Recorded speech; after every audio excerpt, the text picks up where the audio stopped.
Bonjour. Good morning. Mercy. Forgive me for not studying French. As a native of Louisiana, it is normal to study French, but I decided to instead study Spanish.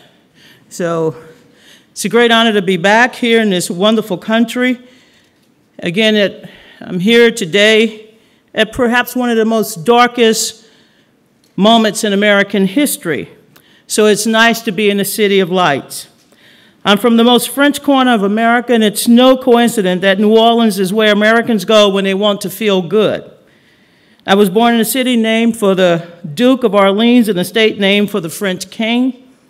Only this nation has more French place names than my beloved Louisiana. Indeed, I grew up on land purchased from France at less than 3 cents an acre, which doesn't sound like a lot of money in euros or dollars, but really you'll love to see what we've been able to do in that part of the world. Please visit.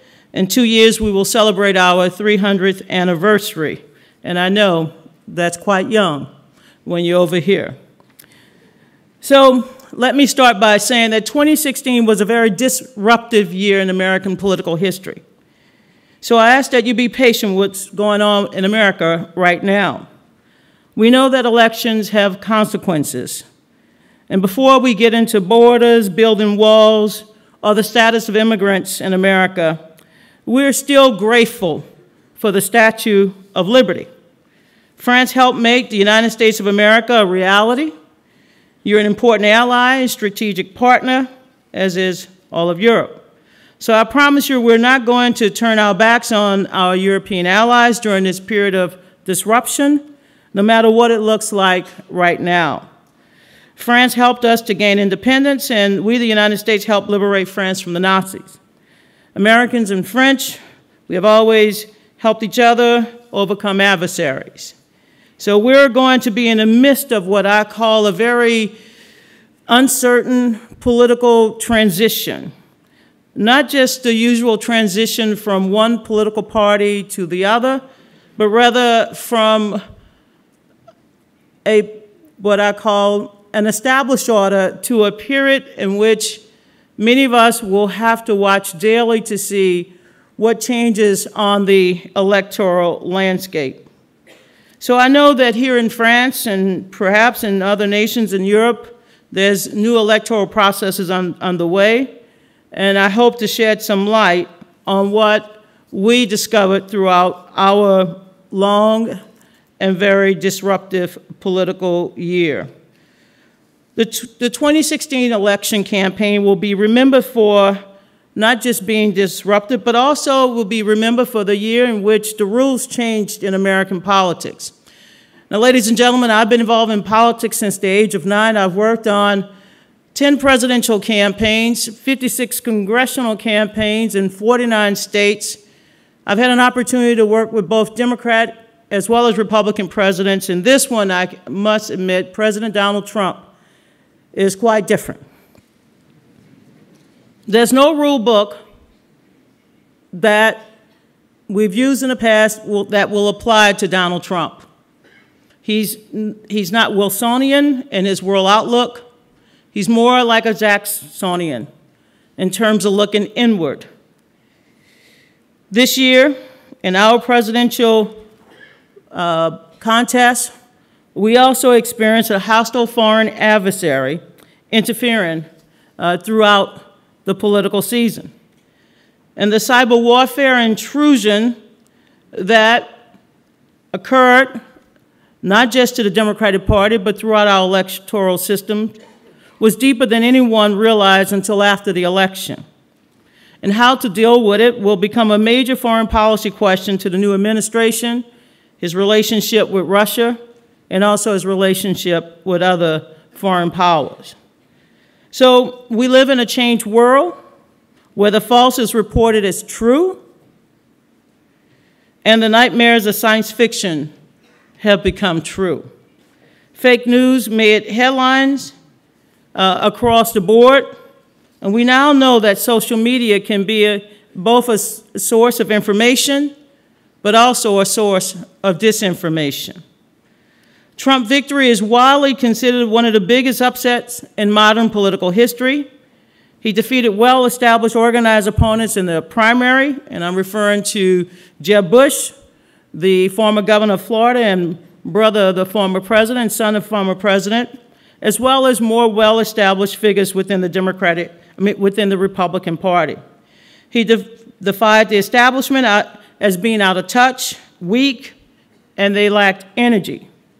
He's the first Republican to get more than 300 electoral votes since 1988, and his victory was propelled by a coalition of working-class voters, evangelicals, and the strong support of a movement that came within political power during the presidency of Barack Obama. He performed better than expected in rural areas and small towns across America, and he cracked the so-called blue wall.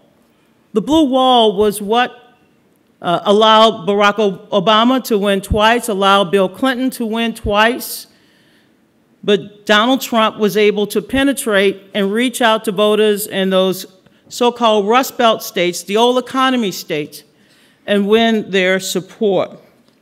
Secretary Clinton, after a very long and bruising primary season, was able to win the popular vote, which in America is akin to being able to run fast and long and win a lot of support, but we also have what we call the Electoral College, where small states weigh as much as the largest state. The Democrat was not as united as the Republicans after their convention. As you all know, we had a long political season, and Clinton was under relentless attack, not just from the media, but also from many members of her own party throughout the process. Secretary Clinton also underperformed with millennial or young voters who was disenchanted with the status quo. Many sought refuge with third-party candidate Jill Stein. She also underperformed with minority voters in crucial areas like Detroit, Milwaukee, and in North Carolina.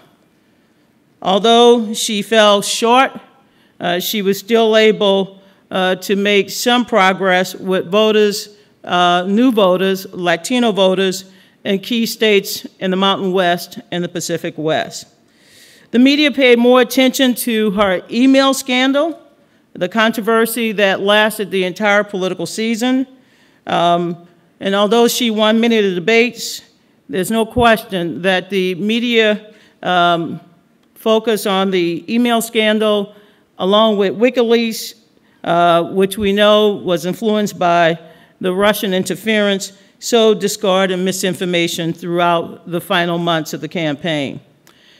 The result is that the Republican Party now controls the White House, both branches of Congress, 33 governorships, and almost 2/3 of state legislative houses across the country. Soon, President Trump will replace a member of the United States Supreme Court, something that President Obama was unable to do because the Republicans obstructed. They will control all levels of power, and let me say this is the 5th time out of the last 6 elections that the public has voted for change. So we continue to have this seesaw, this sort of throw the bombs out. Every 2 years, we've been experiencing what I call a wave election. If we get it wrong this election season, the American people essentially say, let's wait till next time, we'll throw them out, we'll try something new. The election result reflects a country divided by geography, gender, age, race, income, and education. And looking back over this last political season, one could tell from the elections of both the Republican as well as the Democratic nominee that we are facing a strong populist revolt on both the left and the right. Bernie Sanders also ran on a populist platform to address the economic dislocation and pain of the middle class, and that helped to fuel the debate, not just on the left, but also on the right. Both Clinton as well as Donald Trump unfavorable ratings were very high throughout the campaign. Clinton unfavorable ratings came as a result of the scandals, and most Americans did not trust her. Many Americans also did not believe that Donald Trump had the qualifications and temperament or experience to become President of the United States. Exit polling showed that many people at the ballot box were more motivated to oppose a candidate than support one. And President Trump, I miss President Obama, sorry. It's going to take a while for me to look at that White House and not see that beautiful family. But I wish the Trumps well. President Trump inherits a country deeply divided. Unlike his predecessor, he did not appoint anyone from the opposing party to serve in his cabinet. He's had 4 of his cabinet picks now confirmed by the United States Senate. And many of his other cabinet picks will likely be confirmed, but there's a lot of controversy. As you all know, in his inaugural address this week, he painted the country in stark terms. He talked about the fact that he will become the president that will return America to its greatness. And also in his inaugural address, he painted the movement that elected him as one that will fight the existing political establishment and institution throughout the United States. The focus of his so-called movement in the initial days of his presidency will be on reining in the federal government. He's already instituted a hiring freeze, opposing trade deals. He's already canceled the TPP, the Trans-Pacific Partnership. He's talked about renegotiating NAFTA, the North American Free Trade Agreement. He has also put forward proposals, or at least some of his tweets. As you all know, that is his preferred way of engaging the world, 140 characters at a time. He's also proposed limiting Americans' military engagement in parts of the world. And as I listened to his address, I thought that his address was a little gloomy. It was not as aspirational as other previous inaugural addresses. His message was more confrontational, and we know that Donald Trump has promised his voters that he will bring back factory jobs and that he will punish anyone who refuses to hire Americans and invest in America. Finally, Donald Trump's foreign policy is pure nationalism. He doesn't want to spread American ideals, but he is open to a deal with any country who will give America a fair shot and a free chance. So there's some good news. Donald Trump did bring women together from all over the world this weekend to protest his policies. And as Democrats, we are the opposition party. We're not his enemy, but we will hold him accountable. We will look for common ground on infrastructure programs. He met with business leaders yesterday as well as union leaders, and we look forward to any programs that will invest in America and support workers across the country. We will also continue to hold him accountable on health care. As you all know, that he has promised to also scrap what is affectionately known in America as Obamacare, but otherwise known as the Affordable Care Act. So we're in for a period of disruption. We're in for a period of uncertainty.